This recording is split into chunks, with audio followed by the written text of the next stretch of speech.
Oh, here we are. It's a Thursday night. It's a Blathering.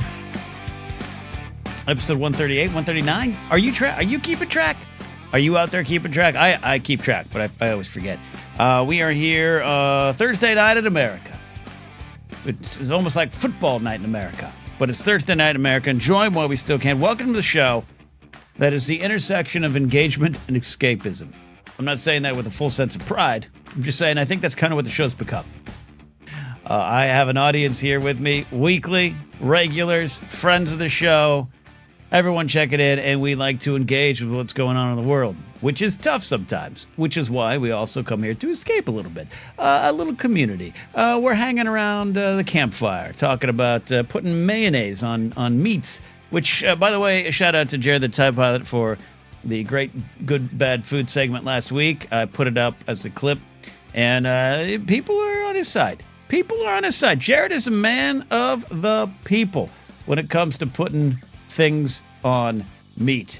Michael McCarcel says, please, no more mayo talk. It's Hockey Night in America, says Dave McKay. Rich T's here, Laser Bolt's here, Addie's here, Steve's here, Jared the Tide Pilot, Vermont Mike. Love seeing all the names. Brett and Mar here as well. Eddie Askell early on in the show, so hope you're still here. Eddie, we are having some fun, and breaking news. The first thing we're going to talk about, breaking news, and running down what's going on here. A couple things on my list. I actually have somewhat of notes tonight. I never wanted to focus too much on it. I have some notes tonight. Breaking news. NASA. This is about 6 hours ago. NASA has said that asteroid 24. RY4, 2024 year 4 is what I'm saying. But that asteroid, which had jumped to a 3.1% chance of hitting the Earth in 2032, it's down. They dropped it. They dropped it to less than 1%, 0.28%. We're going to live, people. Unfortunately, we're here, which means we have to dig in and, do the work. Do the work. Dig in and do the work. And that means I'm going to try to participate. Not try. I'm going to participate. I'm going to participate in the February 28th purchasing blackout day, which is, the idea of, hey, on that day, no major purchases. How about no purchases? Do you stock up before? Does it really affect these stores? We're looking at Target and the Walmarts and the Best Buys, the gas stations, all that stuff. I was reading a report. It's not like you're bankrupting these companies, and I'm sure everyone on the day before goes to the store and then just sits it out. But it's a spiritual message here. And casting your dollar vote or not casting your dollar vote is pretty important in a capitalistic society. So I'm going to stay out of the stores, off the online space on February 28th, which is just next week. So, join me in that there. There's little things we can do along the way. Addie says they fired the scientists who could do math correctly. This is true. James here's, and I got a note for James. I love the asteroid talk. Keep updating folks at work, and they don't seem interested for some reason. There you go. Alan Smith, he's here. James, while you're here, because usually he's swinging through. I got an update. Kevin, Kingsport Cal, Cameron Stewart, you're all getting books. You ordered books last week, and from my online shop, kennapzok.com, where I'm selling personalized copies. Still. Head over there now. I'd love to sell 3 more before next week. But James, you ordered one too. Here it is right here. Okay. James, you're a little farther away, and you've paid. You're done with your end of the bargain, James. I have to keep up with my end. Let's just say I was a little shocked at how much the person said this is what it would cost. I went like this. Let me hold on. I'll be back. So, James, your book's going to be on the way. Don't you worry. You did your end of the bargain. I'm going to do mine. I just have to. I might have to wait till. Might have to wait till next. It's because it was so affordable. Yeah, David. No. It was the least affordable amount I've ever seen on a post office screen. In my life. It was, I don't know if Scotland's got something against us right now, UK, Great Britain overall. I don't know. Maybe there's good reason to not want to accept things from us in an easy thing. James doesn't find if you sent about trebuchet. At this point, James, I might get on a steamship and head over to you and drop it off at your door like it was 19. Well, I was going to say 12, but let's keep out of big ocean liners in 1912.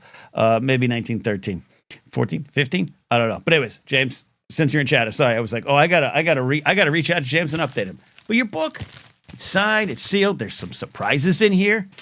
Got a little ASMR going on right now. You're gonna enjoy it when you get it. Might be quicker if they also gut the postal service. It's a time, isn't it? A time. We also let's see. Just I'm getting text related to the show as well. So, looking at the news, and kind of, here's what we got today. We got 60 seconds of science coming up towards the bottom of the hour. Producer Steve, you got some surprise for me, I'm sure, in the sports section. End of the show, if you got any super blathers, those are super chats with questions attached. We want to get to those. And also going to take your calls all through the night. We got Detective McCarcel, who has changed his username to Detective McCarcel. And I feel as though my work here is done. I feel as though I branded him. Jared the TIE Pilot is going to be checking in here. David McCarcel says 1914, 1915 weren't great years either. Yeah, okay. Maybe we'll move past World War I. Okay, maybe I'll get a steamship in 1922. Can we do 22? I don't want to go into the 30s. Just 22. Then it'll be on a weird plane.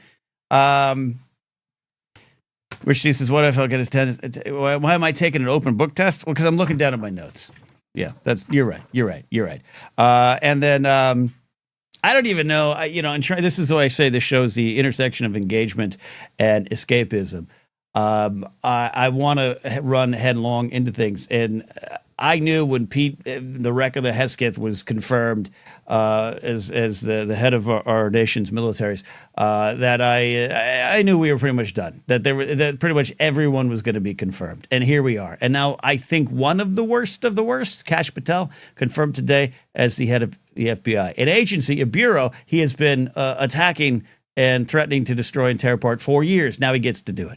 And he is the most wacky whack job of them all. I think even slightly, go with me here, slightly more dangerous than Robert F. Kennedy Jr., who has his health in our hands. But I just think there's something absolutely nutty about Kash Patel. And the problem I'm having today, because I want to rail against it, and I want to say some things here on this show that makes everyone go, oh, yes, we hate Kash Patel. I don't know there's no point anymore right now. Today, there's ways to fight. There's ways to engage. I sent my resist bots. To Padilla and Schiff to vote no, but of course they voted no. I got to send them to Republicans in Kentucky or Louisiana. We are behind this 8-ball of them controlling things. And I say them because I'm not going to assume you're all directly on my side, but it's my show, it's them. And I just have so many friends from my past who I love, who are good people. And this is the conversation I was having with people. They're good people. They're normal people. But they're reposting successes, wins by Elon Musk. Some of the lies. The lie that, I saved 600 billion. Oh, sorry, I meant 600 million. Sorry, read that wrong. Oh my God, Social Security. They're paying out people who have been dead. People who are 150 years old. That turned out to be just Musk and his team misunderstanding coding and lying about it. I got friends in my life just reposting that stuff, celebrating it as the win. Kash Patel is a win to them, and that's where I'm stuck, and that's where I don't know what to do. And how do you out there deal with it? And when I say good people, they're choosing the bad side of history, which might make them officially bad people. But this is kind of where I'm at, where these are people who wake up, who go out and face the day with a smile, who are nice to people, who tip well, who live good lives, who haven't committed crimes, who just want the best in things. They're nice to their neighbor, but if it comes to voting for a politician to protect their neighbor, they won't. To protect their interests, and they just kind of see and take everything on the surface. These are the people that don't want to get anything from art because there's nothing to get from art. But these are good people. And that's where I feel overwhelmed today. I just feel overwhelmed today. Rad says this, switching things. Yeah, Eli saying too. Patel and Hesketh, the horrible, no doubt. Oh, RFK. Yeah, and don't get me wrong. RFK Jr. they're all the worst of the worst. Tulsi Gabbard too. But Kash Patel is, you look at the last 4 or 5 years of the shows he's been on and clips and everything. He's like a troll in a basement with a podcast type of vibe. And now he's in this position. And that's where I'm at with. Rich T says, I see the same things. It's very exhausting. Alan Smithy does, at least Mitch McConnell is retiring, proving that even turtles can get old and die. Yes. And we're here. And a lot of the situation we're in is because Mitch McConnell did not stand up to Trump till it was too late. Mike Pence standing up to Trump a little bit with some tweets. But be careful. I saw an article that said Mike Pence, one of the only Republicans, this is a couple days ago, Mike Pence, one of the only Republicans who's willing to stand up to Trump now. And then I looked at it, I was like, okay, that's great. I'm a big tent guy. We got a big tent. Let's get in here. Then I clicked on the story, and one of the reasons Pence was like against Trump was he's too pro-choice for me. It's like, oh, okay. All right. Well, all right. But after Trump, the king of America, self-proclaimed, called Vladimir Zelensky a dictator, and that Ukraine started the war, Pence at least did try to counter that. Again, it's not going to work. And that's the thing, where normal people, good normal people, have been exposed. And yes, again, I'm prepared to say now they are. You if you agree with Nazis, you are a Nazi, right? That kind of thing. I understand that, but I think part of the thing I'm having trouble wrapping my brain around is what do you do with that? What do you do with that? What kind of conversations do you have when they see something that is orange, but they're like, "Hey, that's green." We're looking at the same thing, and we're never seeing what's actually there on the same page. They see Musk as a success right now. Billy Business is here. Shout out to Billy Business. Shout out to Billy Business. You might know him from the days of Screen Junkies fandom, all those things. Hot takes with Billy Biz. Subscribe to Billy. Billy doesn't have an active channel, I don't think, but subscribe to Billy. You never know. I think Billy could come out with one hell of a wrestling podcast or something, and Billy deserves your love and support. See, look at that. Addie misses hot takes, Billy Biz. Detective McCarcel saying it. McConnell is a fucking coward. He is a fucking coward. And I hope YouTube takes away my money again for this episode like they do every live stream. I have to go through this battle for 24 hours because I probably said Nazi, not instead of German political party that came to power in the 30s. It's amazing. Anyways, JJ Skywalker is here. Billy Biz, I should just have him call into the show. Here's a hot take. Bluey's probably better than most adult dramas. Josh McCouga, I had that lunch with Josh and Mark Ellis last Sunday. Josh McCouga said he started crying at a Bluey episode. Can you confirm, Billy, that this is correct? That Bluey will make you cry? He was being very sincere in that, saying that it was going to make him cry. I think perhaps because everything that's going on. At least the asteroid's not going to hit us. But one of the things I put up on a poll here, so let's check the poll here. Like this video if you can, and I'll explain why in a second here. But here's the poll tonight. I'm going to be honest with you. I have a good friend of mine, a very talented author and poet, Zara Lisbon. Her and I think you're all wrong for not choosing a converted van. Here's the poll. Maybe because I want to run away. Would you rather go live in a converted van, a cabin in the woods, an island getaway, or a boat and sail the seas? You choose the size of your boat. I do have a pal. You all know him, Eric Striffler, from Pretty Much It, friend of the Wangers. He, a long time ago now, this is during the Collider days, I saw his first van. He got in a van. He moved into a van, traveling the country. It's a hard life. But I have fallen down the YouTube algorithm on people that live in converted vans, converted school buses, there was a converted like U-Haul, and that one actually was my favorite in a weird way. Like a mid-sized U-Haul. They converted it into a right proper house. And look, a lot of them they lack the bathrooms that I think I'd need. I do admit that. Would I be opposed to showering in gyms and Loves and Pilots truck stops? It wouldn't be my favorite thing, but you can get some. You can get some. Now, I don't want to drive a school bus, but I saw it's a rather big YouTuber. I can't even remember his name because, there's YouTubers with like 10 million followers that you don't even know exist. But he converted, and it took like a year. He converted a school bus into a traveling house. It's the only way to describe it. And I looked at it. I was like, I think I could do that life. Full bathroom, shower, upstairs, downstairs. It was insanity what he and his brother and his father pulled off in this video. I watched it to the end. Normally, I don't watch kitschy YouTuber influencer types, but you got to recognize greatness when you see it. This guy, that guy. But see, okay, so here you go. Brandon Hanna says here. Oops, sorry, I'm in the wrong thing. Where it is? Brandon Hanna says a boat can have a bathroom or the shower, so it's a logical way to go. But so can your vans. So can the vans. All right, look. LQ's right. A lot of YouTubers did that with the pandemic, converting vans, and they're killing it in terms of views. And I'm watching, and look. The reality is, am I going to get Grace and Francis to move into a van? No.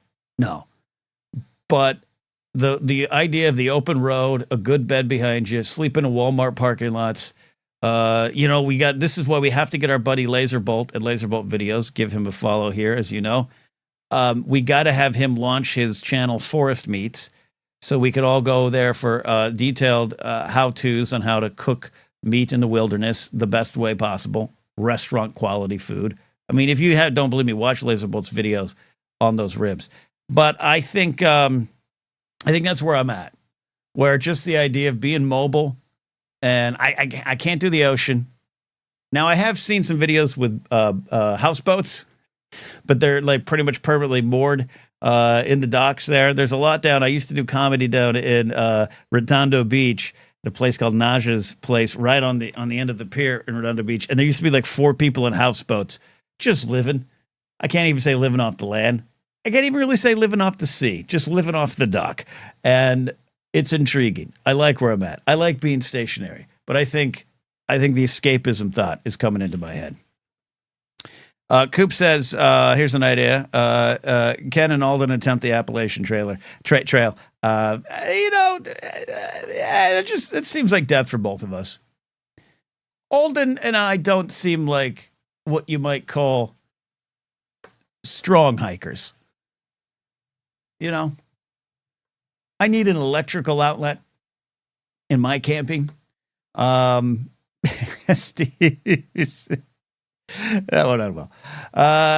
So the Appalachian Trailer. I keep saying trailer because I'm thinking of trailers. I don't know if it would work. I don't know. But anyway, so that's the poll. We're gonna get to calls here. Please get to the poll going here. Get the poll. Converted van 7%. You're missing the boat. A converted van can become a cabin in the woods. A converted van, maybe with the proper adjustments, can become a boat. A cabin in the woods is intriguing. An island getaway, that's all about temperature. I am definitely a cabin person versus an island. So let me know how it goes there. The other thing, final thing before we get calls, we got Detective McCarcel. A van is just a shitty land boat. David Mackay, thank you. If you want to call it, thank you for the super chat, by the way. If you want to call it a land boat, I'm fine with that. Let's all move into land boats. If you can, do me a favor. If you're not subscribed to the channel, do subscribe to the channel already. Like this video. They don't make dislikes public. And this is one of those things where you're like, hey, don't address your haters. Don't address. But there was a commenter on Force Center the other day on a Force Center YouTube video. And I was close to just jumping in and yelling at him. Instead, we just ban over in Force Center. If we don't like your vibe, you're done. We don't need you around. But we had an episode this week, past week, talking about the Rey film, the new Jedi Order film, talking about politics and Star Wars. And surprisingly, the episode was very well received. But without a doubt, you had a couple people coming in being shitty. But I had someone coming in being like, see, this is the problem with Ken and everything. Look, back in the day, he used to get 100,000 views on Jedi Collider, Collider's Jedi Council, which, by the way, I didn't. We all did. And then, he doesn't factor in the fact that whole system collapsed because that whole the genre sort of changed. But he did the whole thing that happens to me every once in a while. Look at how bad I'm doing. You go woke, go broke. But this particular person was like, see, we used to have fun back in the day on Collider Jedi Council as fans. We used to have fun because you just do theories and speculation. Mind you, all the theories and speculation, bullshit, and anyone who leans into that too much doesn't actually know Star Wars, doesn't actually understand it. They're grifting you. But it can be fun. It can be fun. We took part. We still take part in Force Center. But it was like, we used to have fun. But see, now you're alienating half your audience. And this is why you're struggling. This is why. And then every time I come in to do one of these live streams to get ready in the back end, there's 1 or 2 dislikes. Now, mind you, that's pretty much it. Pretty much it with Eric Striffler. That's pretty much it. But it's always before the stream. I have a stream coming up on Saturday, 2 dislikes. It's the same people. It's someone coming through here who does not jive with the fact that I'm engaged. That back in the day, that wasn't even asked of us. You didn't necessarily need to be that at Collider. But eventually the world in 2016 exploded in a way which, if you didn't address it on a show, if you didn't talk about the issues around Star Wars, the social issues that really, really ran head on into that franchise, beginning with John Boyega and the racist attacks against him. If you didn't address it, you were part of the problem. But it was uncomfortable, and there was years in which I didn't run headlong into it. But if you now find me and are like, hey, here's the pit boss guy. I love that pit boss guy back in the Schmoes days. Oh my God, it was so fun. It was so fun.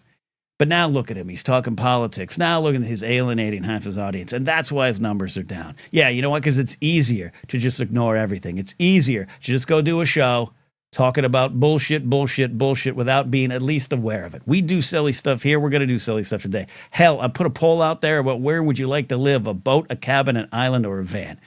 And at some point, we're going to talk about some shitty piece of food that I love, and it's going to inspire conversation. Engagement and escapism, we're here in the intersection of both. I really do believe that.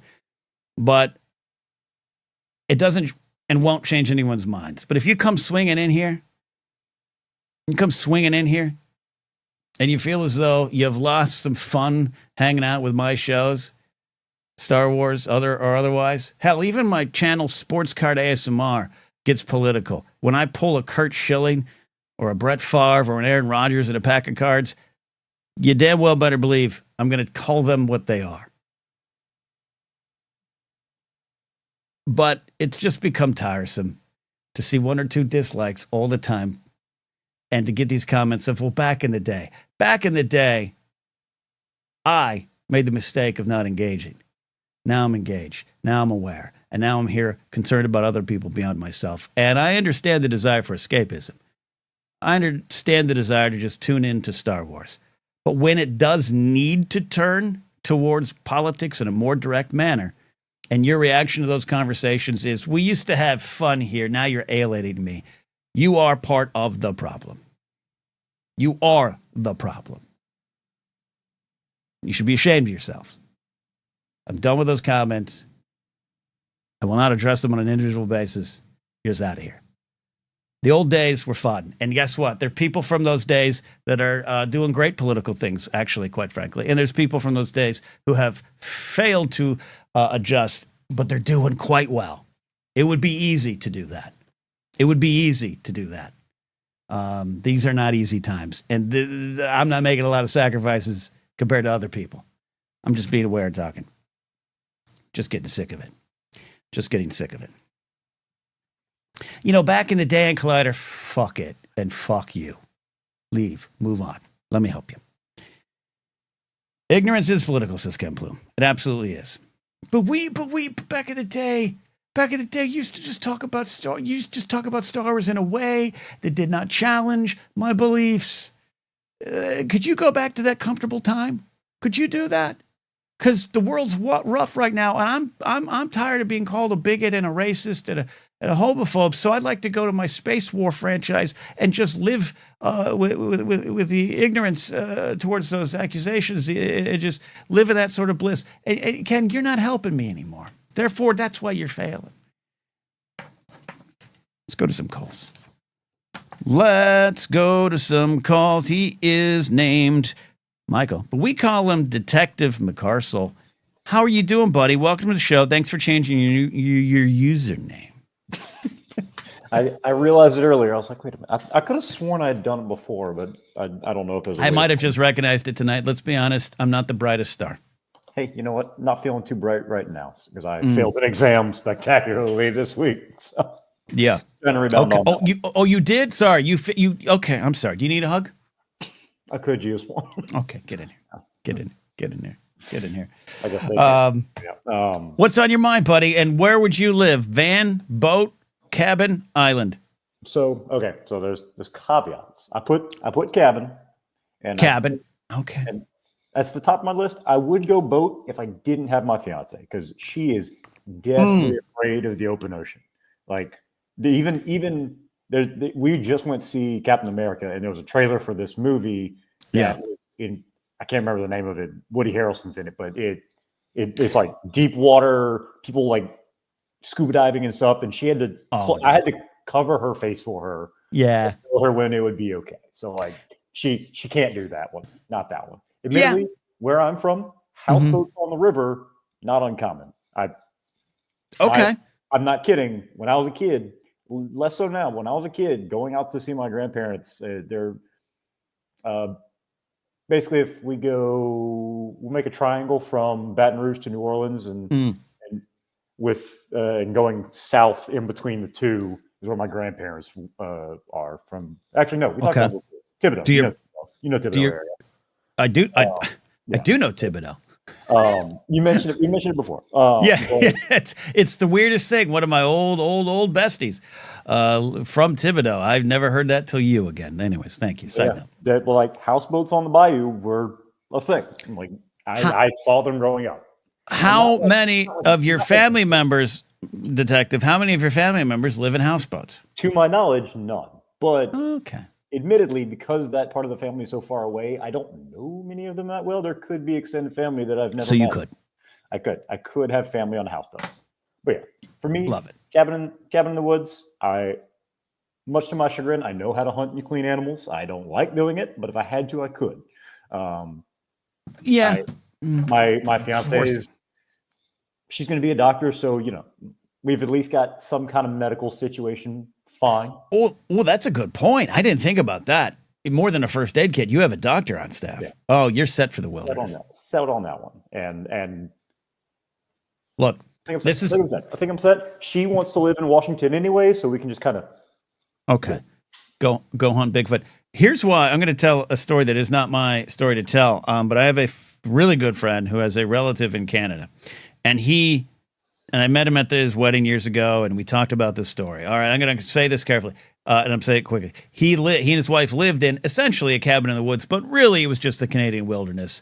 Might have been near Red Deer, but it was like far. And he was doing roofing on his house there. He was doing, not snowy, summer day. Had a nail gun. Ooh. There was a slip up. The nail gun went into the area that you would not want the nail gun to go. He had fallen. Something happened. The nail shot into his balls, kids. And unlucky man. He screams in pain, falls off the roof, and without being graphic, so YouTube won't come out of me, had to cup things together, shall we say. Ooh. And then his wife had to drive him 2 hours. I'm pretty sure having to scoop him back in was a thing in a comedy movie that I can't remember the name of now. Wasn't that in Tropic Thunder? I feel like that was the thing in Tropic Thunder. It could be. And his wife, he had to scream and blood, and they had to get in the pickup truck, and the nearest thing is 2 hours. And I was because my fiance does legitimately want to live like way out there, and I am not a fan of having to live somewhere where the best way to get to a hospital is being airlifted. I'm not too big. I'm not too big on that one because where we went to get engaged was a small town in Colorado, but it's in the valley of a mountain by a lake and stuff. And it's gorgeous, but the only way to get to the nearest hospital, which is at least an hour away, the only way to, because those mountain roads are windy, dangerous, tunnels. Yes. So the only way to get to the nearest hospital, especially like at this time of year, in fact, it's the only way at this time of year because you're snowed in. Those mountain roads are almost impossible to get out of in places like that without being airlifted. But so this is before you and your wife settle in some cabin in the woods. You got to ask her, honey, if this nail gun accident happens, are you going to be able to fix me up real good? Okay. You might have the advantage on Staff Medical. Accidental vasectomy. Can you? Love it. Thank you. That was what was on my mind, Michael. What's on your mind? Any specific question? I was like, and this is kind of a podcast or behind the scenes thing that I maybe I'm just ignorant of, but yeah. So for you and for Force Center and stuff, y'all upload things to Spotify, to YouTube, and you used to do all the other things, whatever. So I tend to have at least enough time because I tend to listen while I'm working out and stuff like that, while I'm doing homework, like I should be right now. I sometimes re-listen to things. And for you guys, what they stuck to me. That's great. For you guys, what is the better option for the re-listens? Because I tend to re-listen on YouTube just because I find it easier. Yeah. Both work. I think I'll I can't go into it too much. There's been in the last couple, like literally the last couple of days, a huge problem with our podcast provider and, shall we say, the ad rates. I don't want to speak. We're good, but if it continues, we're at a catastrophic and critical juncture as a podcast. I don't want to scare anybody, but it would be no longer viable. So we're trying to work that out. So that might mean YouTube could be a better spot. But until, you long form, deep dive, political theme conversations around Star Wars, I don't know how far they can go on YouTube. So for now, re-listen to where your heart desires, Michael. That's fair. Yeah. I don't know why it just kind of hit me the other day. And I was like, I guess I could probably ask at some point. Yeah, no. I get asked this a lot. My pal and Moon Ager's bandmate, Brian Tiller, he always listens on the podcast, but when he has a chance, he puts on the YouTube, likes it, and just leaves it running. Because runtime, the key for you, subscribers doesn't really matter on YouTube as much. Like, yes, do I want more? Do I want 1 million? Yeah, absolutely. But like with my Sports Card ASMR channel, like I gain 4 or 5 subs every couple days, which is pretty good for a small ASMR channel. But the thing I'm getting paid off of is runtime and likes and comments. And I don't get a lot of comments on that channel, but the likes, the algorithm, telling YouTube this, I like this content. I hate that they have it because you get the dislikes, which I was complaining about earlier, but it's unfortunately the game. The engagement regardless, but it's yeah, it does, but not as much as a good old fashioned like or just the runtime. The runtime is a big thing. So just I do it on my own channel. I have my other YouTube channels. I'll go to Force Center. I'll leave videos playing in the background. That's fair. I don't know if YouTube will negate that and say, this seems like from the same location, but I do it. Who knows? Yeah, all right. Yeah, well, thanks for asking. I'm sorry about your schooling. You're gonna do your homework, and you're gonna get back up on that horse. Man, I'm doing homework for a different class right now because there's because that was for my physics class, and it is the last like straight up just regular physics class I'll have to take. But I have other engineering specific classes that I have to do going forward, pending passing that class. You're gonna do it. Don't worry about it. You're gonna do it. Gonna certainly do it. I don't even understand what physics are, but you're gonna do it. Take it from me. It's the dimmest star in the galaxy. George Lucas didn't mean to be. I know he certainly didn't probably mean the hard science behind, but man, some of it's relevant, some of it's real. Yeah, absolutely. Brandon Hanna's in your corner on physics. Physics, specifically engineering physics 3, Brandon. There you go. I'm struggling. Maybe Brandon Hanna can offer physics tutoring. I'm just setting up Brandon with a business. All right. Thank you for calling in, Michael. Get on that houseboat, okay? Will do. All right, bye. There you go. Rich T says, I don't know if these you do, but I wish Force to upload their videos on Spotify too. They did change some things, but in the past, if you loaded videos up on Spotify, you do not get ads from them. I know that's changed as a partner program. I don't know who Cage is, but I'm glad they do it. But it's not, but the lack of commercials on there. Yeah, YouTube's also doing a thing. Here's what YouTube is doing. Even on my videos, if I just automated the ads, they've dropped like 60 ads, and I don't see a ton much more money from that. But they've dropped 60 ads, and the theory is that they're trying to annoy you to push you into YouTube Premium.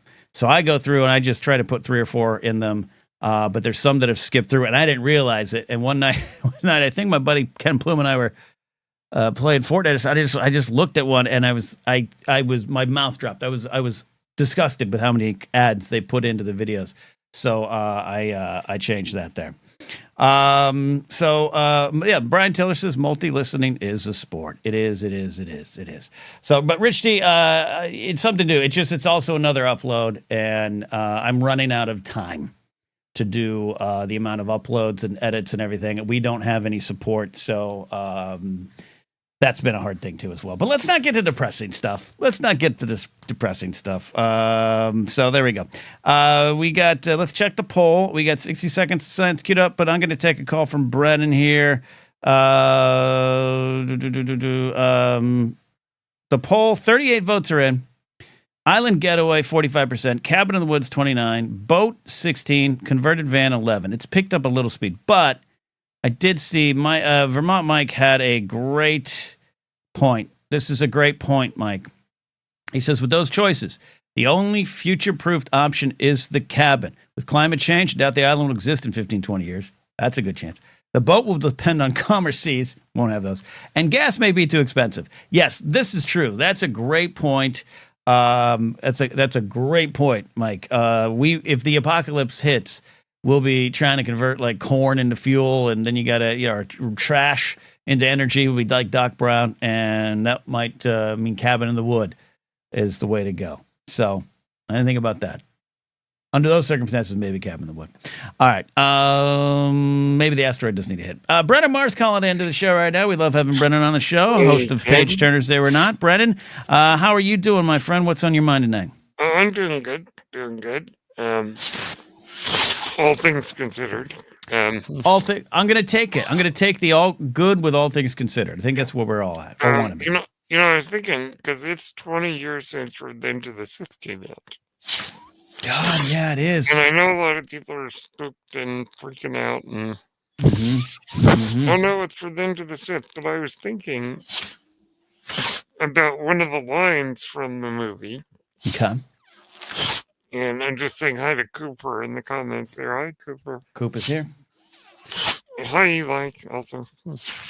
What's the quote from Revenge of the Sith?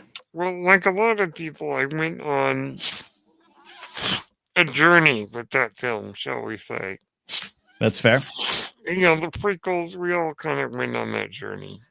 Indeed. Yep. But one of the lines I didn't like originally is only a Sith deals in absolutes. Right. Now, I thought it was a badly written line, and in fact, you could argue that it is, but in the case of just engaging with the film, it's an interesting line. People are quoting it a lot lately. Yeah. Because certain people being rather absolutist. But, rather absolute, yes. But one of the things, I think the reason I didn't like the line is at the beginning, Obi-Wan says only a Sith.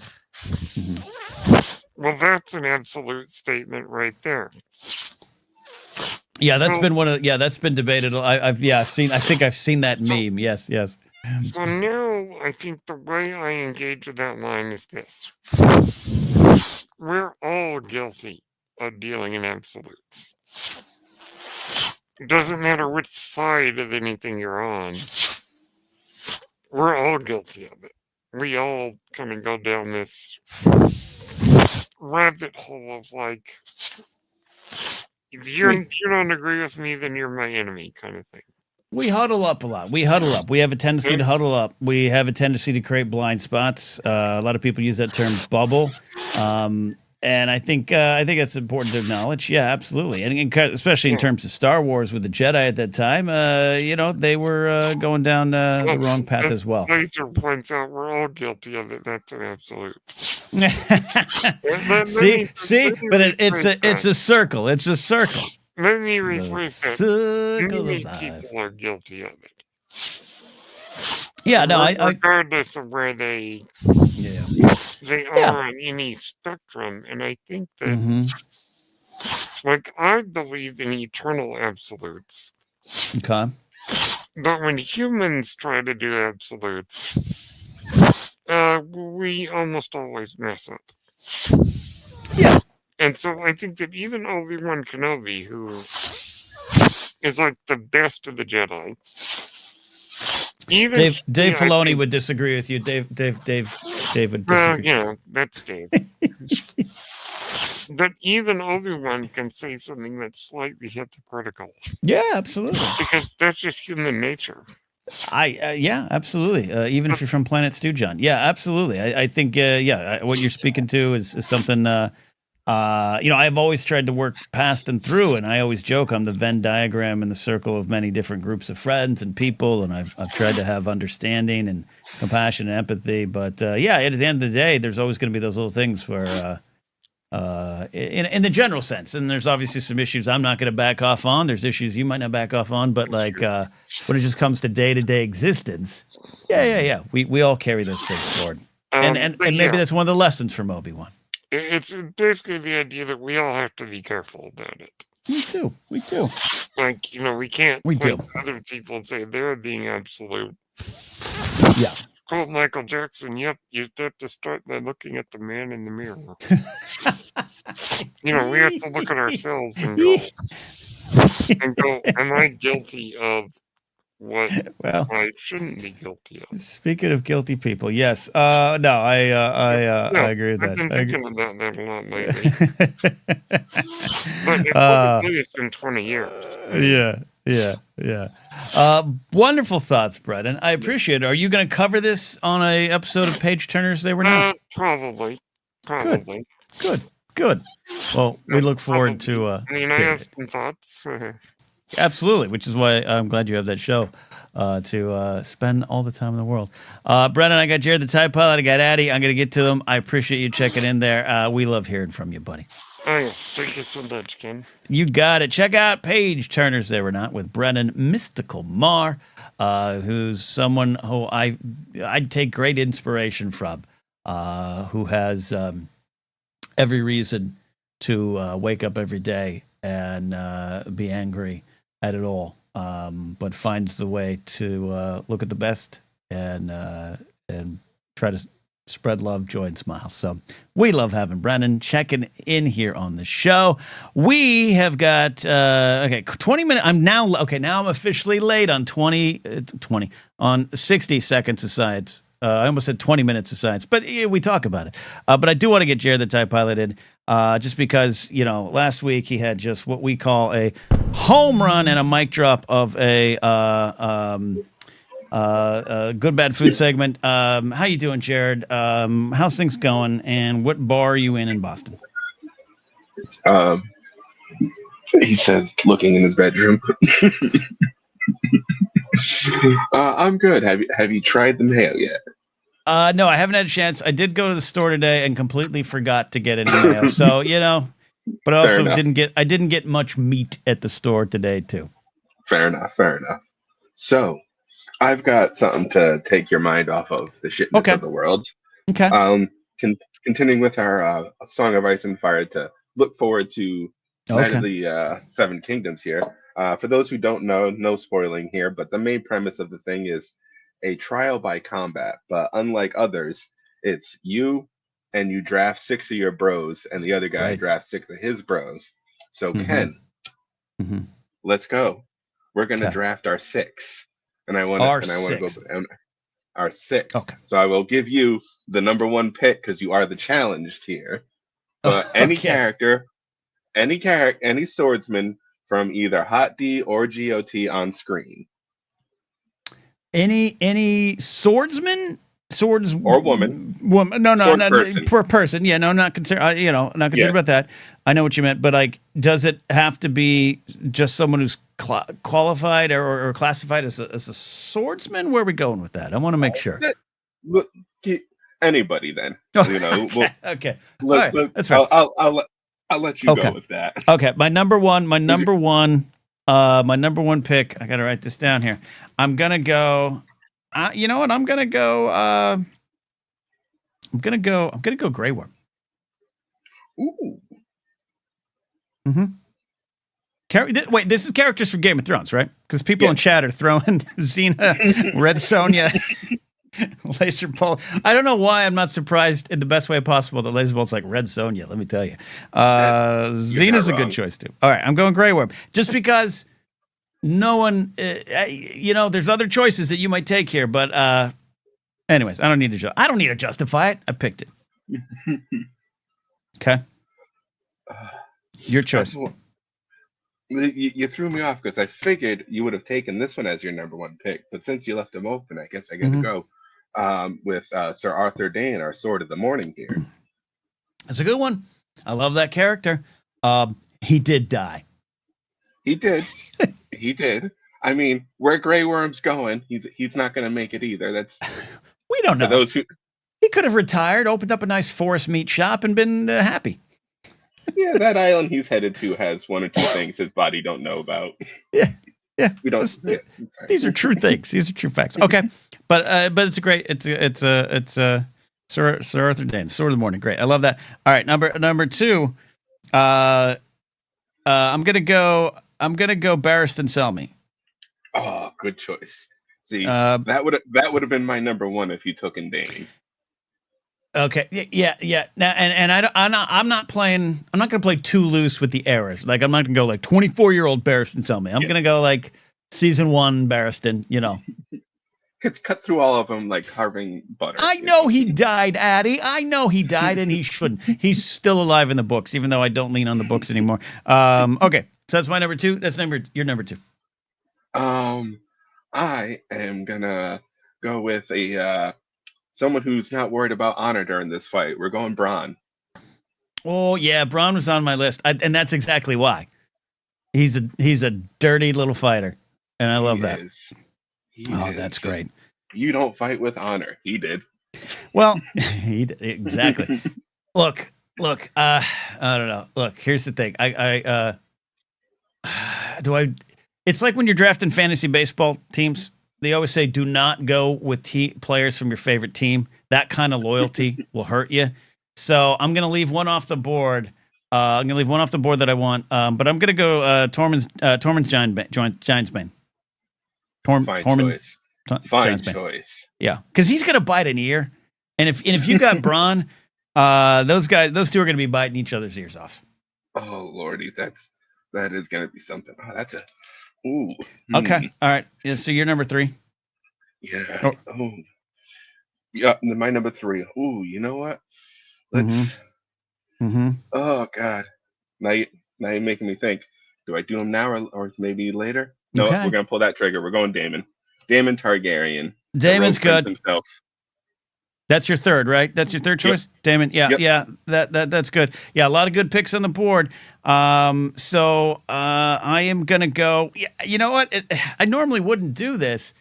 But yes, he did die. But if you pick Sir Arthur Dane, I know he didn't do it alone. But I gotta go Ned Stark. Ned Stark's a brawler, man. He is. Ned he Stark's is. a brawler, and this You is know? a fight to the death. I'm taking Ned Stark. That is a. People don't realize he can throw hand. Yeah. Okay. All right. So you're number 4. My number 4. You know what? Let's get somebody who can take a lot of hits. Let's Mhm. just go straight up the mountain. Yeah. It's the big Yeah, piece on the McGregor, draft like, board, shall we say? I'll take him. I'll take him pre-zombie or post-zombie. Okay. Yeah. Yeah. I'm not concerned about that. That's there. So you're on your okay. 5. My number 5. You know what? I wouldn't have normally done this, but I've got to counteract. And you didn't say it wouldn't count. I'm gonna do what Rad's is suggesting here. 1-1, the Giant. Oh wow! I didn't see that. That's you got no. That's beautiful. That's okay. Now it's strategy. I'm drafting to counteract your pieces here.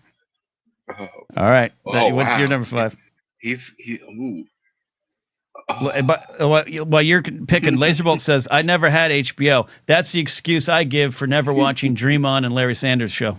Okay. You're number 5. You know what? I think this is going to sound, maybe putting a lot of stock into him, but I feel like all he needs is that one clean shot like he did to the horse. We're going Dario. Oh, yeah. Dario is going to be on my list. He gets that beautiful lady dagger into Woon Woon's eye. I'm putting a lot on that pitch. All right. No, it's not. All right. So there's one I'm like, oh, I got it. He's in my heart. I gotta take him. But I am absolutely without a doubt gonna go Brianna Tarth.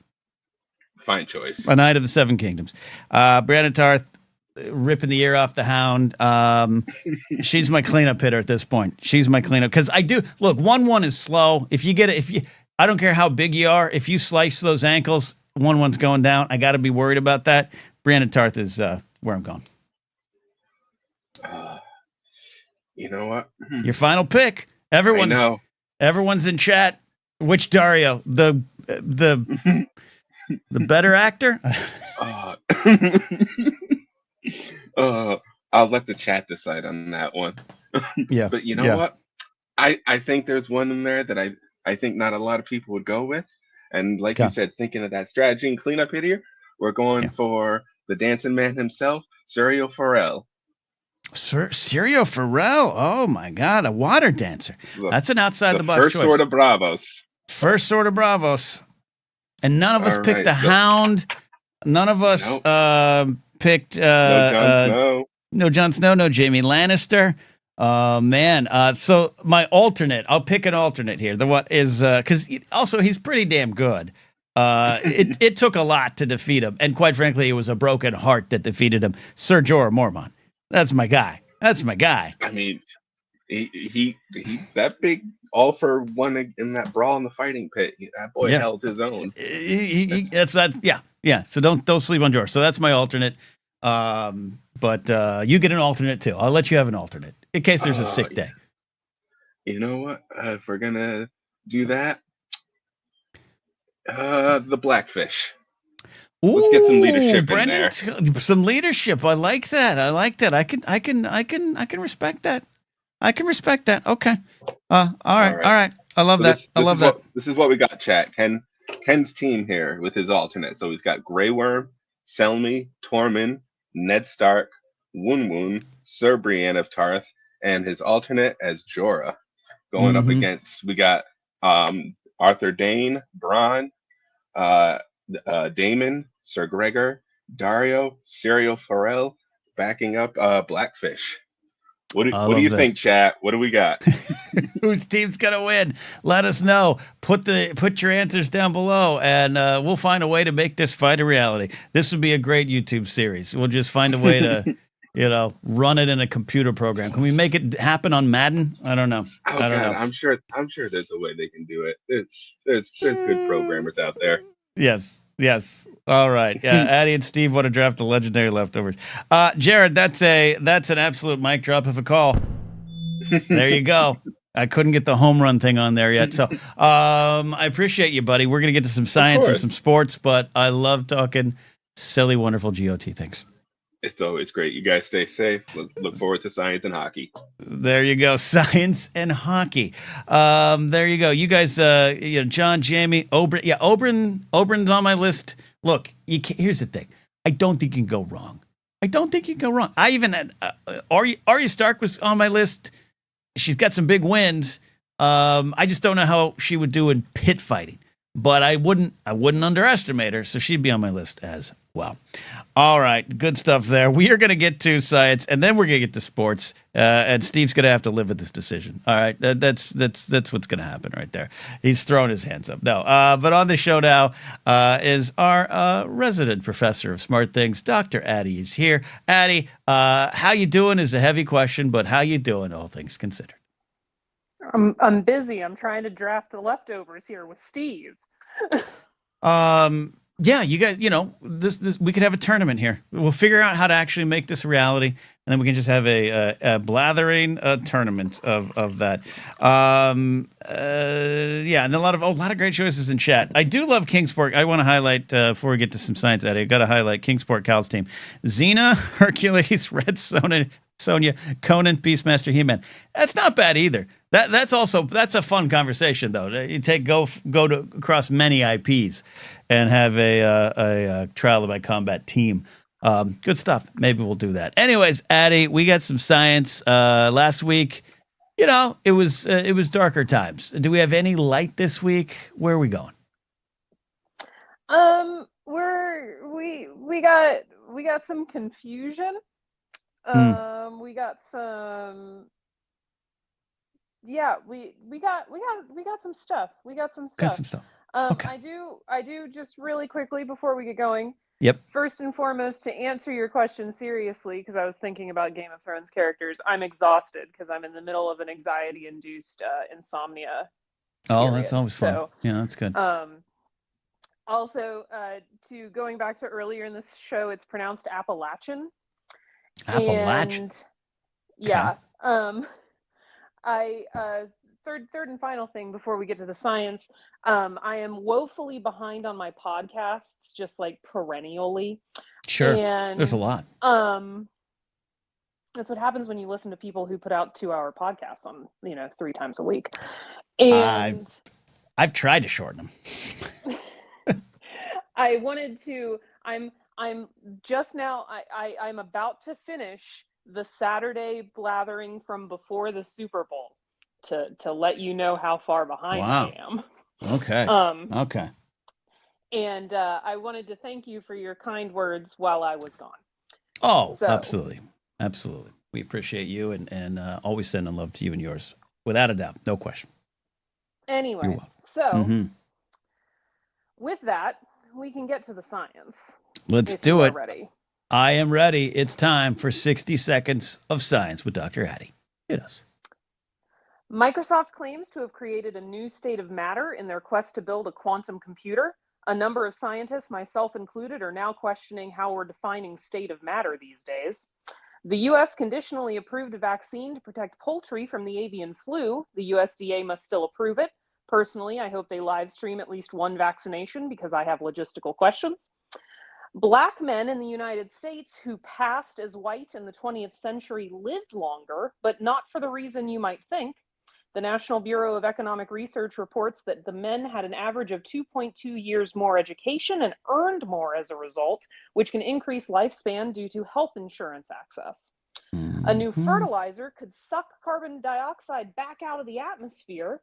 Adding specific minerals to agricultural soil could draw billions of tons of CO2 from the atmosphere annually, according to chemists from Stanford University. And finally, mass firings continue to decimate U.S. science agencies. Thousands of scientists have been let go for quote-unquote poor performances that have no documented basis. The total number of dismissals remains unclear since they keep trying to hire people back. And the future of a lot of these agencies will be told in the coming weeks when Congress decides this year's funding levels as a part of the federal budget. And that is 60-ish seconds of science. Ken, where would you like to go? All right, there's a lot. We can't get into all of it here. There's some important stuff there. Yeah, the stuff about education and health. Imagine that, and imagine now apply it to where we are now, where those are two areas that are about to be and are currently being hit by this administration. I want to start. I'm really curious about Microsoft. Like, what the hell are they doing? But I think one of the more pressing matters is, I don't know, bird flu and another maybe pandemic. What you're telling to me in terms of headlines seems like good news, but is it one of those things that this might not have an effect? It's not the good news I, as a layman, might think. What's the story behind this one? You're asking about the bird flu one? Yeah. No, the bird flu one, actually, from everything I can tell, is actually good news. Although, like I said, I have some questions about how you vaccinate birds. Yeah, well, it's just the chickens on the farm, right? We're starting there. Yeah, we're starting on poultry farms, but Okay. I still have questions. Yeah. I still have questions. Yeah. So there's a company that has created a vaccine. This vaccine is actually used in other nations such as China, France, Egypt, and Mexico. They vax against their poultry against the avian flu. Okay. The U.S. government has long resisted allowing that because of politics and trade concerns. It's what we do. And so, yeah, they basically it's not unlike the flu vaccine that you and I get. It contains a dead version of a different variant of the virus, and it's aimed to help them create the antibodies or what have you to protect themselves from the actual virus. Okay. So, again, seems good. Is this, it's like a story where you hear like, oh, this guy created this thing and the roads are going to have solar panels in them and yay. And then you it's a crackpot there and it never works. This seems like it's because it's been done in other countries. I guess what I'm trying to say, none of us want to worry about bird flu, what's going on with it. We got measles in Texas. We don't want to worry about bird flu. We don't want this administration to be in charge, as much as they already are, in front of in charge of diseases and how to manage them. You don't want this particular administration in charge of a pandemic? It went so well last time. Yeah, they really got us going with like gangbusters last time out here. So anyways, I hear that. I hear, oh, that's good. And sometimes I have that false sense, you could call it naive, but a false sense of hope of sometimes things just work out, which is probably why I'm in the position I'm in my own life right now, but also why we as a country are in that spot too. So anyways, but it seems mostly good. No, it does. From everything I've read, the experts in this case, they do agree that this is the path forward, that vaccinating poultry is the way we keep this under control. Because is it because it's easier to vaccinate chickens than it will be to vaccinate half of America? Well, I don't know about that. From a scientific perspective, we don't want it to mutate any more than it actually has and start crossing the species barrier, which it has already started doing, because that is how you get a human-based pandemic. Right. But so if we vaccinate the chickens and the chickens stop getting it. Yes, we go for it. You were trying to make a joke, and I am not helping. I don't think it's a joke. It's just the truth about about half the people roaming these lands, and when it comes to vaccinations on this level, even though they've had many their entire lives that they just didn't question. In general, I don't want to speak in absolutes, as we learned earlier, but it just might be either grab the chickens and poke them. I think you get 100% vaccination rate on a chicken farm. Yeah. Imagine that. Okay. I like that. So there you go, everybody. Bird flu's been solved. Not really. We hope. Let's hope. Dear God. Egg prices coming down. Egg prices coming down. That is the only reason they have approved this vaccine. Yeah. I don't want to get super cynical, but like, oh crap, how do we get the egg prices down? Poke them chickens. All right, let's do it. Okay. Now, on the flip side of that, on the side of things that sound good, but I have questions. is going to be the fertilizer that takes CO2 out of the air. I question all carbon capture technology just as based on premise alone. Most ideas for carbon capture require a crap ton of whatever it is to do the carbon capture. This one seems interesting just because they're basically using the science that is the same way the deep ocean captures carbon for eons. When in doubt, go to the water. Okay. So essentially, in layman's terms, dumb it down for me, Addie. You know I'm dumb. Dumb it down. Deep ocean carbon capture is accomplished by turning carbon dioxide back into calcium carbonate, which is what seashells and corals are made out of. Well, duh. And so what they're essentially suggesting is that if you put the right salt of calcium into fertilizer, you can get the calcium to take the carbon dioxide out of the air and make calcium carbonate on land. This is what I was thinking, Addie. Like, I woke up this morning thinking, why can't we go into the ocean and learn from them? But again, it's one of those things where it's like, that sounds good. It all sounds good. Yeah. Let me know if it actually works. Yes. It sounds good. I will not argue that it does not sound good. Yeah. It sounds more plausible than some of the other things I have seen proposed. Yeah. LQ, also smart, way smarter than me. LQ asks, can we do anything with the calcium carbonate, Addie? What do we do with it? Do we bottle it up, market it, sell it to the anti-vaxxers? What do we do? Calcium carbonate is chalk. Okay. I got a chalkboard here. Yeah, so we just sell it back to schools? Give it to schools? Yeah, anything you can use chalk for. Might also, oh gosh, is calcium carbonate limestone? I think calcium carbonate is limestone. You're asking me? So you talking to me? Or you talking to me? Google. I'm very tired. I should know this. I am a chemist. It's all right. You're off the clock. You're just saving the world one science segment at a time, but you're off the clock. Calcium carbonate is also the rock known as limestone. So we can make a lot of stone. We can make ourselves into bricks and then smack fascists with them, a la Andor. There you go. Andor season 1. There you go. Okay. Love that. Fascinating stuff across the board. I do. You want me to talk about Microsoft? I do. Look, there's other important things you said, but I just think I get them. I understand it, and it's a truth. But what is Microsoft's trying to build a multiverse computer? Okay.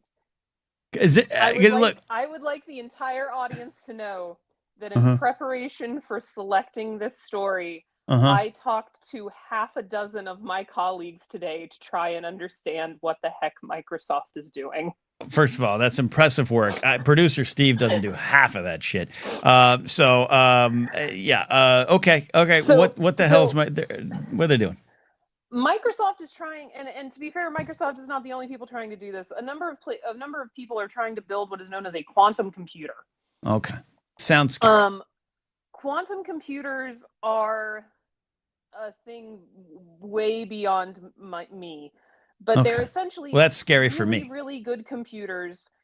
For the example that was given in the New York Times article that kicked all of this off for me is that a quantum computer could solve in 5 minutes a problem that it would take a normal computer 10 septimillion years to solve, or some absurd number. See, that sounds great, and you know, we're one step closer to Deep Thought, the Hitchhiker's computer, but that seems dangerous to me. This is when the robots combine with these multiverse computers, and we're all done. So that's my fear. Yeah, I had a colleague offer to take me for coffee tomorrow and explain quantum computers to me, and I was like, that's a lot. That's a lot. That's a lot. Okay. The part of this that is strange, that caused me to talk to 6 different people today because we all didn't know what the heck was going on, was the claims that they've invented a new state of matter. Well, this is where I'm going, and like this. By the way, this is purpose stuff right here. And that Microsoft is just all, I know Bill Gates isn't really there anymore, but like they're like, hey Bill, we're gonna build a new element in the old laboratory downstairs. Want to come see? Like, what is going on there? So for those of us who took elementary school science, we learned that there are 3 states of matter. Things are either solids, liquids, or gases. Right. From there, you might also argue that things can be plasmas. There are things called supercritical fluids. And then it starts to get dicey. And as I said in the headline, a number of us are now questioning how you define a state of matter, because people are arguing that like the Einstein boson condensate is a state of matter. From what I can understand, Microsoft is claiming that superconductors are a state of matter. Look, and they've created something called a topological superconductor. It has to do with electrons being incredibly cold. Like I think they're making this up. 450 degrees Fahrenheit cold. Okay, see, Detective McCarcel says this is actually a thing I know a little bit about. Quantum computing is a fascinating idea, but it's one that I really doubt Microsoft has made this kind of progress on. So are we trusting them? That's the now I'm in the conspiracy theory land. Well, and so this is what's interesting. So Microsoft put out a press release stating that they had done this. And then same, Jared. Same. Okay. They put out a press release claiming that they had done this. And then they also published a paper in Nature, which is a very good journal, with some data in it. At the same time, Nature published a news article that says the headline is Microsoft claims quantum computing breakthrough, but physicists are skeptical. See, like McCarcel. Where's Brandon Hanna? What's the thoughts here? Okay, yeah, we'll get to the bottom of this. All right. So, yeah, it's okay. I'm still questioning, like, how do we define state of matter? Because in this case, they haven't discovered if we have expanded this definition, they haven't discovered the 4th state of matter. At best, they've discovered like the 7th state of matter. I'm still confused about what exactly is going on, to be perfectly honest. It has to do with electrons and nanowires and things being very cold. We'll wait for that announcement. I'm just now all eyes on Microsoft. What are these companies doing? It seems diabolical. Everything about this seems diabolical. That's what I'm wondering. No conspiracies. I know why Tower 7 fell. I'm just saying this sounds diabolical. No, to Detective McCarcel's point, like, quantum computers are supposed to be like a revolutionary, like, not because I don't think they're computers the way we think of computers. I think it's a slightly different thing. Like, I think it's computers the way they used to use the term computers as a job title for those women who worked for NASA. Like, they were computers. They were computers. Look, when I think of computer, I still think of my Commodore 64. I don't think of other things in front of me. So yes, it could be a new definition of what's going on. I like that idea too. Yeah, I'm all ready for new things. What do I have to buy to make the Men in Black joke, the White Album again, for a quantum computer? That's the question. Addie, I don't know if I asked the right questions, but you gave the right ansers. So good work. I don't know if I gave any answers, but tell your colleagues. You get some more answers from your colleagues, and we await for our Microsoft overlords to build a time travel machine. That's what I think they're doing. That's it. Time travel, multiverse, Doctor Strange. That's what they're doing. I know the first place we can go. Let's do it. Also, to answer the poll question before I go, give me a beach and a book. Beach and a book. Y'all can keep your woods. You hear that, Laser Bolt? More woods and meats for us. The Island Getaway is crushing. 50 votes in. If you're just swinging in through, head to that poll. Vote. Where would you rather live? A converted van, a cabin in the woods, an island getaway, a boat, and sail the seas. 42% an island getaway.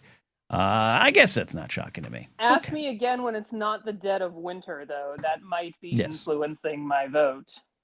Oh, Laser Bolt traitor. Laserbolt chooses Island Getaway. You know why? Because he lives. Because he's frozen in Michigan. He said so earlier. Okay. And then Vermont Mike wants a cabin in Appalachia. Cincinnati chili. All right. I had Vermont Mike. I had Cincinnati chili for dinner tonight. It's there you go. Talking to me.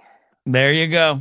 Chili indeed. We'll do that as a good bed food one of these days. Once I understand fully what it is. Addie, thanks for the call.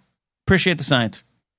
Of course, Ken. I will be back next week. We'll have to decide either Monday or Saturday because I got a thing I got to do on Thursday. Do a thing. We'll do a thing. Maybe, you know what we'll do? We'll have to sync it up where we'll do 60 seconds of science with me, but then with Brandon Hanna on the show so you guys can talk science and I'll just sit here drooling because that's what I do well. All right. Thanks, Addie. See you, Ken. Dr. Addie, our professor of smart things there. All right, let's bring in producer Steve, who's been waiting patiently. He got bumped. This is like when the comedian at the Late Show gets bumped because the band ran long. How you doing, buddy? I don't even know what's coming our way. We got a little hockey tonight. We got some questions. What's going down? Yeah, we got some good sports going on tonight.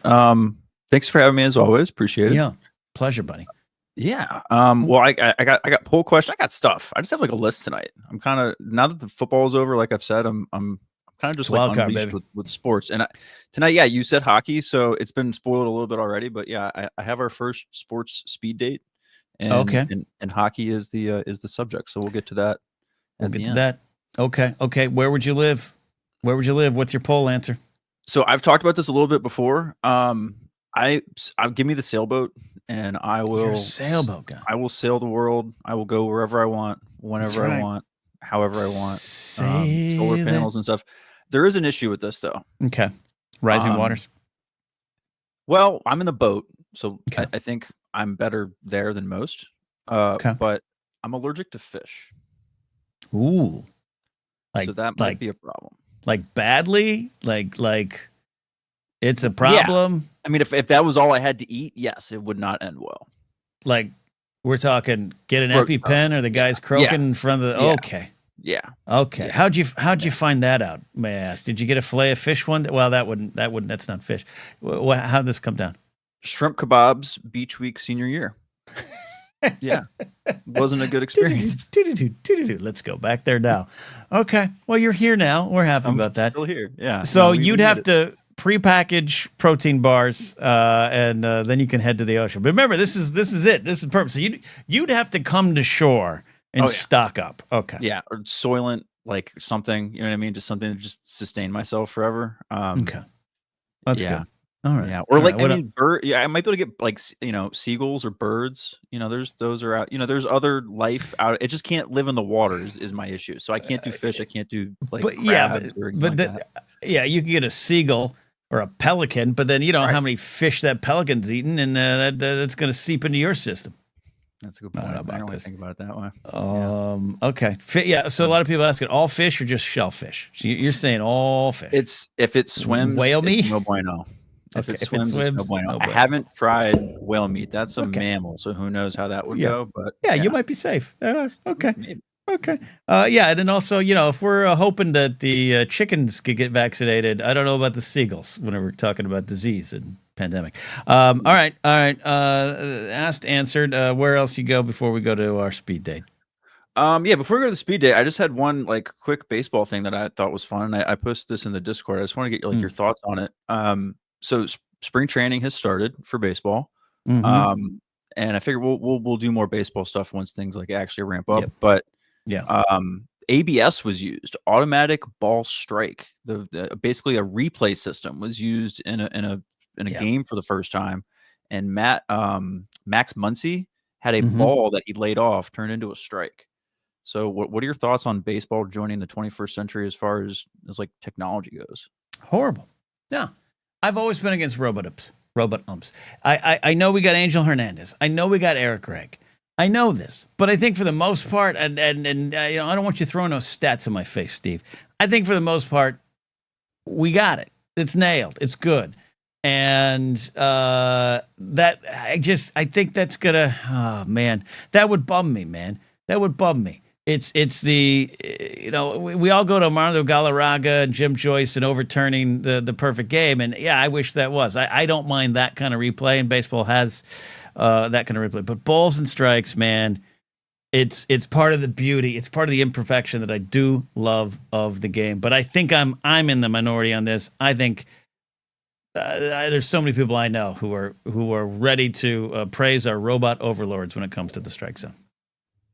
I think it's I think challenges are a good way to start with it, at least if you're going to, because it's here. I don't think you put this back in you're not putting the toothpaste back in the tube kind of thing. Right, it's not going to happen this year. The earliest it can happen is next year. And it has to get approved by, the baseball overlords, but I know. I think you have to find a happy balance. But I think what will be funny and interesting to watch is the umps getting really pissy when their call gets overturned by a Roomba. Yeah. So. Look, again, there's some. Everyone goes to Angel Hernandez. I agree. He should have been cut a long time ago. Eric Gregg in the '97 playoffs, I think it was, with Livan Hernandez. I mean, Eric Gregg had a plane to catch on the field. There was balls 3 feet out. The strike zone being called strikes. That I understand. So maybe if that will help. But like I've told our buddy Kaiser, Ken Kaiser, or John Kaiser, his dad, Ken Kaiser, the late great Ken Kaiser, John told the story of one year in spring training. Ken went up to Don Mattingly and said, "Hey, Don, you're going to go to my charity event in the off season." And Don kind of went, "I don't know. We'll see, Ken. Let me know," kind of answer. So Mattingly comes up and takes 3 balls, and Ken called them strikes. And as Don Mattingly walked to the dugout, Ken said, I'll see you there then, right? Yeah, you will, Ken. I love that stuff. You don't get that with robot umps. You don't get that with robot strike zones. So I don't know. We'll see. All right. You're scaring me. Yeah, we'll see. It's just spring training. It's just this year. So it's okay. It's okay. The robots aren't here yet. All right. Are we ready to go on a speed date? Are you ready? You ready? Yeah. Is that it? You had anything else on your agenda? No, this is, I'm ready if you are. Okay. I don't even know really what this is going to be. This is how much I trust Steve. Sports speed dating. First up at the table, or maybe a bar, is hockey. Take it away, Steve. So on our first sports speed date, so for those who aren't aware, sports speed dating is what we're going to do now with some of our sports segments here. Now that football is over, we're going to explore sports. We're going to look at some different sports and report back on them next week. So I'm going to give you some hot facts about hockey, Ken, to get you kind of in the mood for hockey and learning a little bit about it, get you interested. This is kind of hockey's like Tinder profile, I guess. Look, man, I've known my wife for a long time, like way before dating apps and stuff like that. So I don't know how the hell the kids do the swiping left or right on Tinder or anything like that. I just know that it's on an app and they have a profile and they make funny jokes. So I made hockey's Tinder profile for us. This is the only graphic I have, unfortunately. Okay. Yeah, this is all we got. So we're just going to go through some hot hockey facts, and then we'll talk about how much we enjoyed hockey over the week next time. Sound good? I love it. Let's do it. All right. So I don't want to disseminate anything without the express written consent of the NHL, but we are tied with Canada 1-1 currently in the USA versus Canada 4 Nations Face-Off Championship, which has turned into a proxy war of political intentions, probably unintentionally. Or maybe intentionally, who knows? Interesting how we all react to that, but we'll see how that result is. But that's what spurred hockey as the mood this week. Okay, that's perfectly timed. So the first recorded indoor hockey game took place in 1875 at the Victoria Skating Rink in Montreal, Quebec. There's 6 players per side on the ice, including a goalie. One of my favorite things about hockey is if you break a rule, you go to a penalty box and sit in a literal timeout like a child while the other team has a man-up advantage. In the NHL, pucks are frozen before games. It's a fun little fact. Did not know that at all. Didn't know that was a thing. The Montreal Canadiens, they say it like that. It's weird. Have a record 24 Stanley Cups. But a team from Canada hasn't won the Stanley Cup since 1993. Which is outrageous. And isn't their full name the Montreal Habitants des Canadiens? Sure. That's 1993? There's 7 teams in Canada, 25 in the United States. So we do have an advantage in that regard, but it's their sport. They should be winning more often than 30 years. Yeah, I don't know. Okay. Jared says, bleep the Habs. Wayne Gretzky is the GOAT. He's like their Michael Jordan for those of us in the United States who are more familiar with basketball. And my other favorite this is my absolute favorite hockey fact. There is an emergency goalie rule where if a team doesn't have a healthy goalie, they literally call someone from in the stands to come be the goalie to fill in for them. Yep. Has that ever? I think I'm aware of that. I don't have all the specifics. It has happened, but my favorite part is it could literally be for either team. It doesn't mean that you're just the home team. Like you could get called in to play goalie for the other team, which is just amazing. This is, Jared's saying a few times it's happened. This should be, Major League Baseball catcher, an NFL kicker.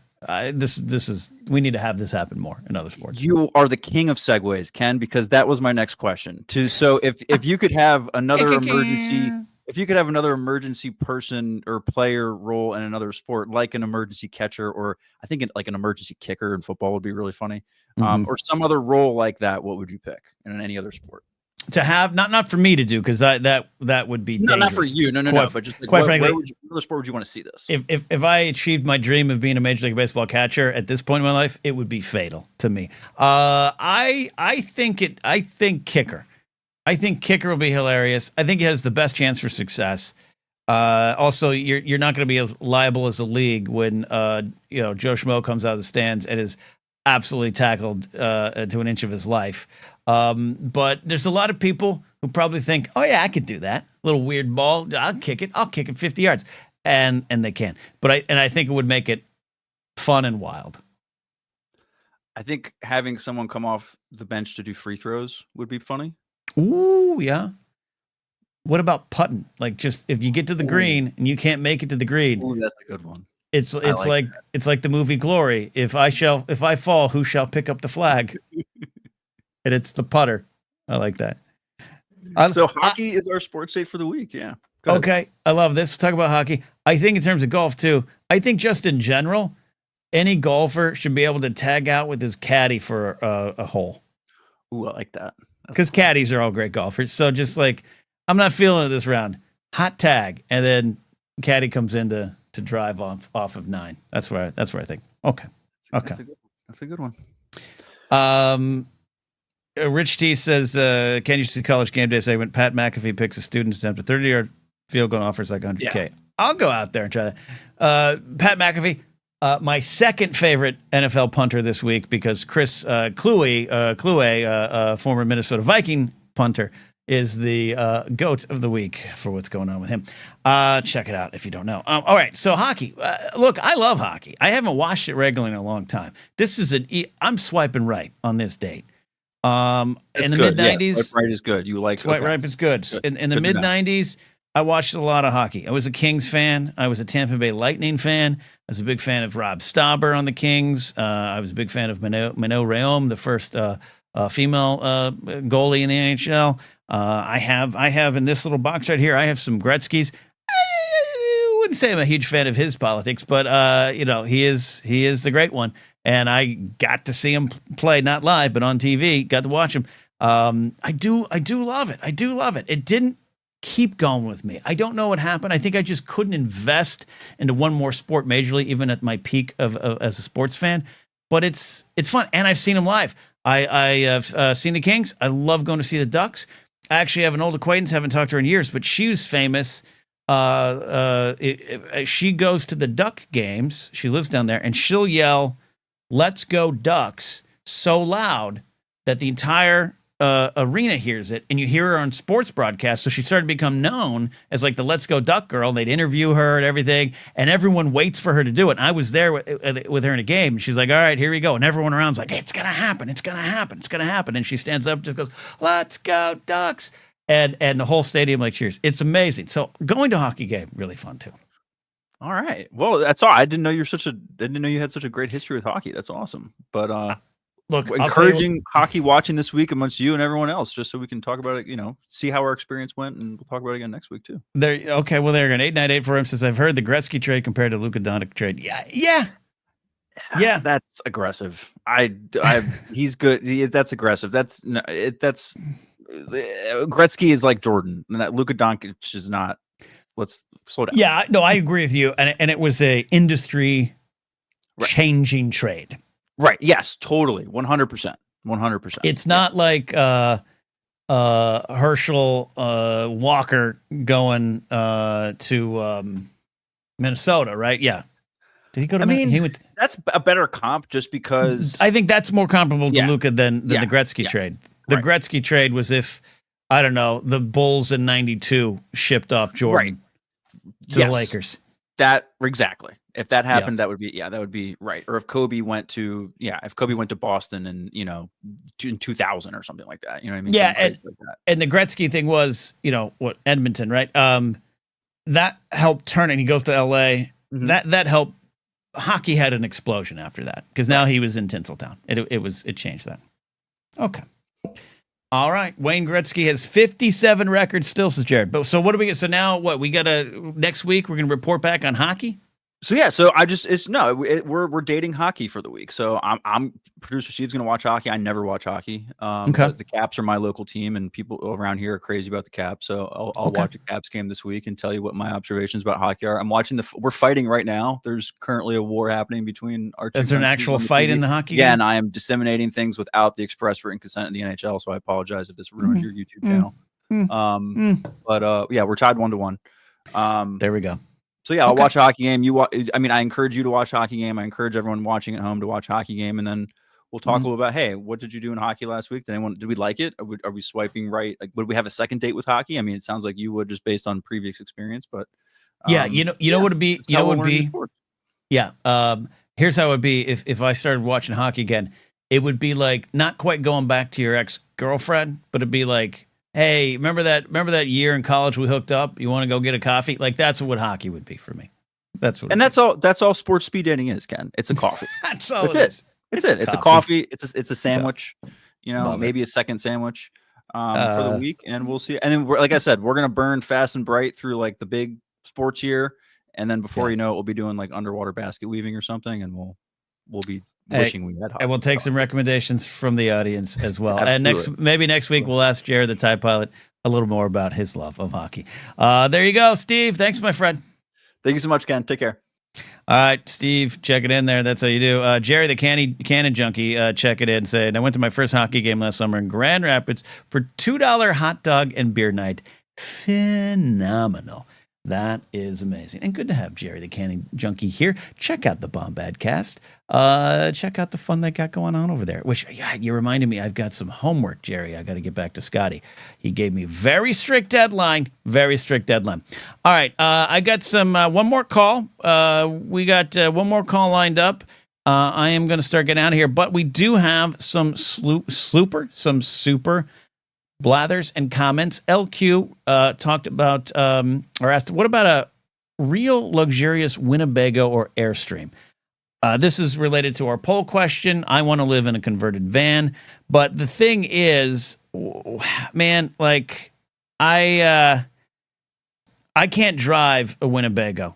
That's kind of the situation. Is I think, oh gosh, I'm having a YouTube. On the back end of my. The stream's okay. Everything's fine. But on the back end of my YouTube, I'm having this real frustrating verification issue going on. So I can't currently see the poll as it is. All right. 41% in Island Getaway is the leader there. Converted van, 13%. But my biggest concern is I just couldn't drive the Winnebago or Airstream. But I do like them. My grandmother and grandpa back in the day used to go camping in that way. Jared just leaves a comment as he does live on... Or live on DS9. No, I'm good. Thank you for that though. Addy, thank you for the generous super chat. Says Stephen Addy's third tier trial by combat team, Khal Drogo. Ooh, I almost picked him. Rhaegar Targaryen, great choice. Stannis, my man Stannis. Yes, John, Jamie, Oberyn. That's a good team. It's a good team. If you're just joining, we're, thanks to Jared the Tide Pilot, picking our trial by combat team, something that will factor in, no spoilers, but it will factor in to the upcoming Game of Thrones series later this year, Night of the Seven Kingdoms. Right. And then we got Malcolm, as always. Thank you, Malcolm, for always checking in and leaving a generous super chat. Says, hey, Ken, hope all is well. Let's say a movie's being made about your life. What era does the movie cover and who's playing you? I've always thought Cusack or Hawk would make a good you. Cusack. Cusack in the 90s. I was a big fan of Cusack. I'm still a fan of Cusack. Also wonderfully outspoken in terms of politics. But that run, that gross point blank, high fidelity into serendipity run, one of my favorite runs of films of a performer.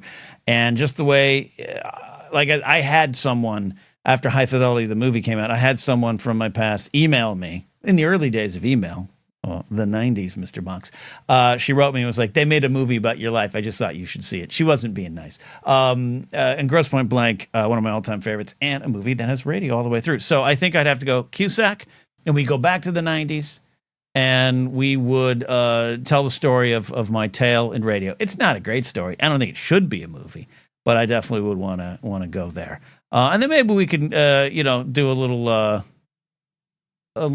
time in my early days of sketch comedy in the Groundlings, and the big defeat of being voted out of it, and the emotional. It'd be the downside of the movie. And in this show, we'd have John Cusack doing the Blathering. That would be the third act of the movie. That's it.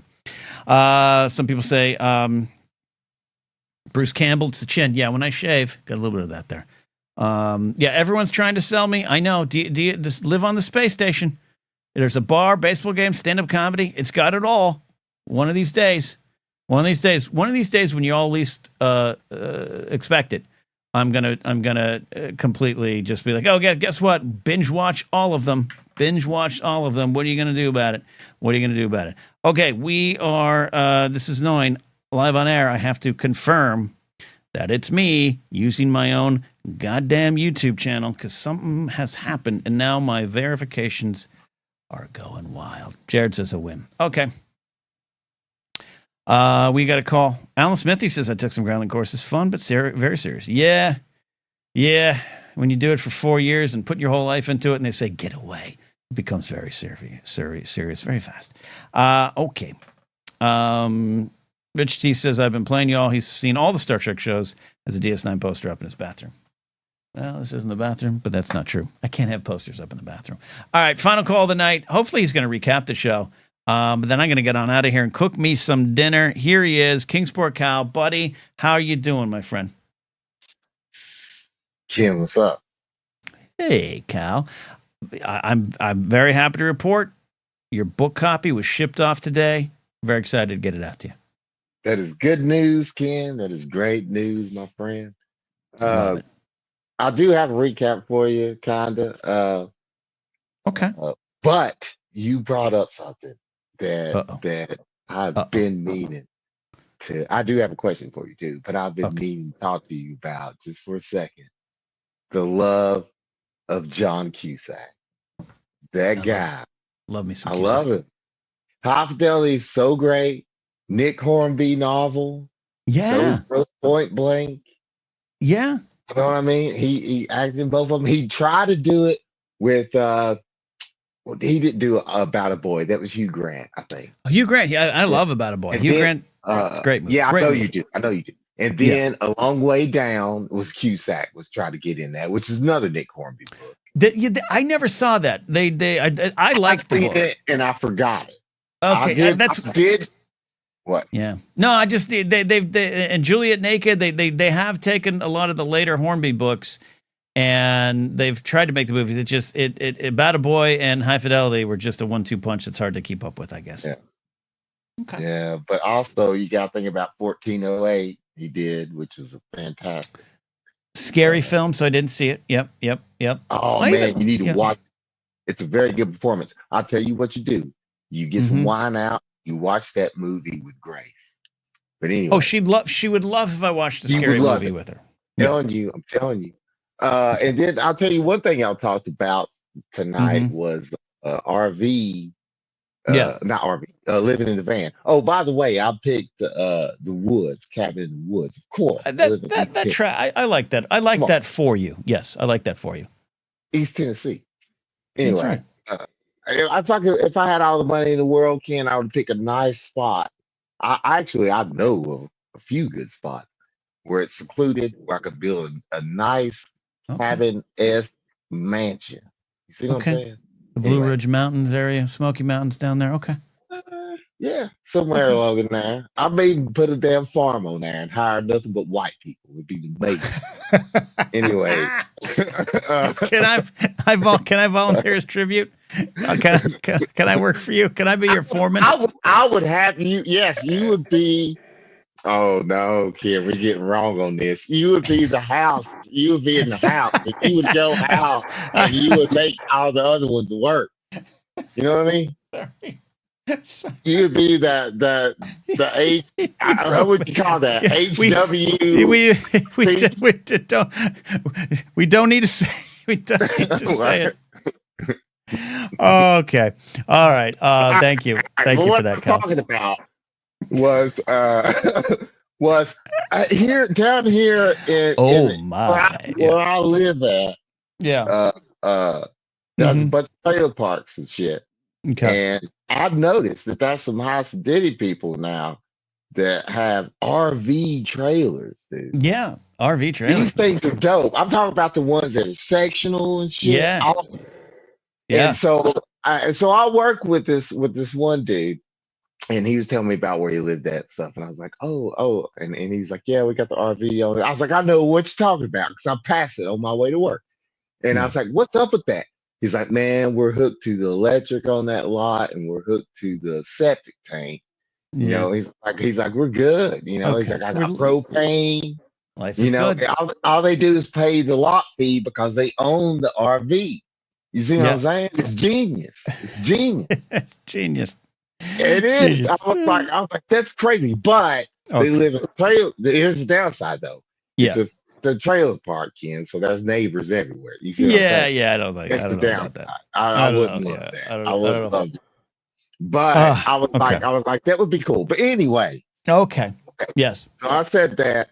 And I did want to point out that at one point, at one job I had in a factory, I was making cat posts, and I was talking about nail guns. Nail guns. I drove a let's say like a 1 inch, maybe 1.5 inch, I don't know. Staple gun through my thumb, stapling carpet to a cat post. And I had to take pliers and pull the staple out through my thumbnail and flex. It was not flex. Yeah. Okay. No. Okay. I stepped on a nail once. I didn't do this. Okay. Ooh. Yeah, I've stepped on thumbtack before. That's but anyway. Okay. Ken, now my question is, I feel like this has got to have been said before. I don't know. Okay. But have you ever been invited to the cookout? Is this a black person's way of saying you're one of the good ones? You ever notice that? Yeah, I've asked you why you haven't invited me to yours, but well, no. We rephrase. You cut out a little bit for me again. Not you. It's on my end. What's the actual question? Okay. The question is that it's funny to me that black people now, we have a phrase about the cookout. And the cookout is basically saying to you what white people used to say to us as that, well, you're one of the good ones. So we can say, well, you're invited to the cookout.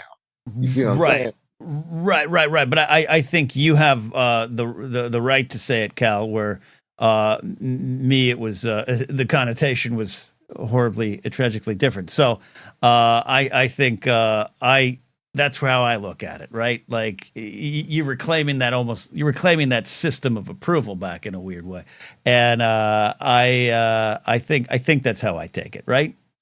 Well, I mean that's what I meant. You know what I mean? Yeah. No. I've been trying to work on a joke too about it, but it's you got to be right. Even now I'm trying to thread the needle now. To do it on stage, you got to even thread the needle. I'll tell you what, Ken. I do think that you will. If you got to think about it for a while, but I think that you will find a way to successfully make that a joke. And if it fails, you'd be like, well, I got a black friend named Calvin who said that will work. No, You know? what I'll have to do is I have to get you on FaceTime, and I'll just bring you up on stage. No, hell no. And Cal will be like, he's good to go. He's good to go. He's good to go. Actually, if you pre-recorded that and it failed and you reeled out a thing like it was a high school and you reeled this out and I'm sorry guys, that joke, I thought it was fly. You gotta excuse him. He's one of the good ones. He's invited to the cookout. Yeah. Anyway. Okay. All right. Well, just and my recap. yeah. Give the recap. I gotta go. I gotta warm up some mac and cheese. You and mac and cheese, man. You need a healthy diet. I thought Grace had that covered. Anyway, buddy, I can't afford a healthy diet. You need to stay away from 7-Eleven, kid. Stay away. Okay. Thank you, Cal. Go to Subway, maybe. I don't know. I don't even think that helps anymore. Okay. No, I don't know. It's all right. The mascot is in jail. Anyway. All right. The Detective Mike called. Yeah. He was talking about Houseboat. Now, Houseboat would be dope. But anyway, he was talking about Houseboat. Okay. Brendan, of course, called with the ultimate, which is a great Force Center topic, I thought, about Star Wars, and everybody feels on the absolutes, not just sis. Jared, I think it was a top hall one. I don't know. I get confused. Started the sword play Game of Thrones gauntlet anyway, which Addie came in. Then Addie came in after him talking about birth, and then she confused the hell out of me with quantum, whatever she's talking about. Quantum computers, yeah. And then Steve with the no fish. What's up with that? Steve will die. Steve will die with fish. Steve, you need fish. Fish, Addie can back me up. Fish has something in it, some vitamin you need. Fish oil, whatever. Yeah. Omega 3s. Omega 3s, thank you. And then Steve asked me, because he started talking about sports and hockey, which I respect hockey, but whatever. Yeah. Cool. Okay. But it's still sport. You go. But anyway, Ken, I'm looking forward to my book. It's on the way, Kyle. I know. Thank you, Kyle. I appreciate your recap. We'll have to get you a theme song. Extravagant price. Okay. Yeah. Well. Yeah.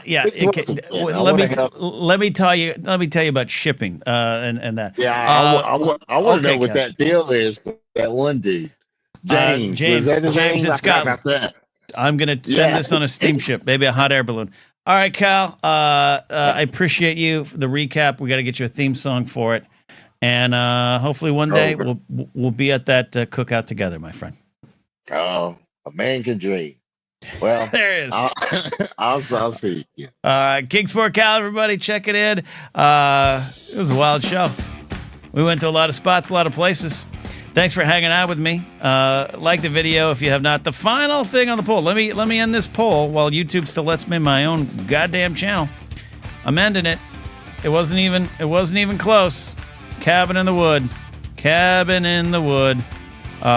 did the big winner. I'm gonna go get my converted van, and we are gonna go have 55 votes. Island Getaway, 40%, Cabin in the Woods, 36%, converted van, 12, a boat in the sea with Steve, who can't eat the fish, 10%. All right, go watch America and Canada fight in hockey, my friends. We'll see you next time here on the Blathering.